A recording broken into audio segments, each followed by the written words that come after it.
welcome to Capacity Middle East 2025. Today I'm joined by Nicholas Lodge, Chief Strategy Officer at Wingu Africa. Thank you for joining us, Nicholas. Thank you very much, Nadine. Can you start by telling us about Wingu Africa and its role in the digital infrastructure landscape? With pleasure, thank you. Wingu is a group focused on data centers. We operate data centers across East Africa.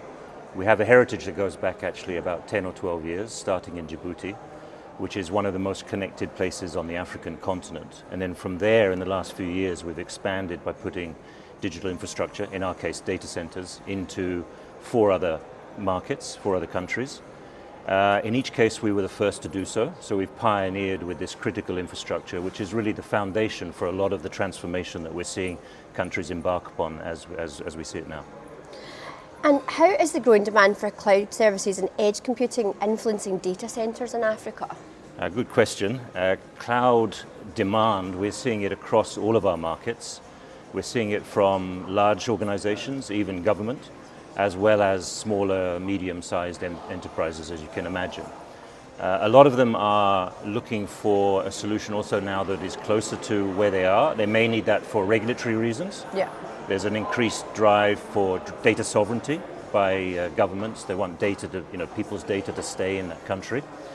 And also to allow that sort of service to work well, you really need to be close to where the demand is, where the user is, because of the issue of latency, which I think you and the audience understand. So our data centers are edge data centers, and they are in Ethiopia, in Tanzania, and as I say, in Djibouti, where we now have 2 data centers. And what we're finding is that by offering the facility itself, and now we're also stepping in to offer cloud services along with our customers who have that service, that this is meeting the demand that we're seeing across all of our markets. Yeah, and sustainability is such a big topic. It's a hot topic in our industry just now. How can data centers balance operational efficiency with environmental responsibility? Sure, again, another great question. Sustainability is really at the core of what we're about in many ways. I think with data centers, with modern data centers such as ours, you have efficiencies and economies of scale. So rather than having a lot of people try and store their data in, let's say, suboptimal arrangements, server rooms and so on, by putting it into a facility such as ours and others, we can use the best sort of technology that's available, whether it's for cooling or the power systems that we use and things like this. We ourselves endeavor to use green power wherever we can, and we're lucky in that respect with some of the grid systems that we're on, particularly Ethiopia, which is basically 100% green. Amazing. Yeah, so you have this economy of scale, efficiency. I mean, this is our core business, so we try and operate across all the things that we're doing as a data center operator to the best of our ability, and that efficiency, I think, translates into less power demand overall. Yeah. And how are emerging technologies like AI, IoT and 5G reshaping data centers? Okay, what we're seeing is that AI is applicable in how we manage the data center that we operate, the different data centers that we have. So we're able to use that to optimize the efficiency.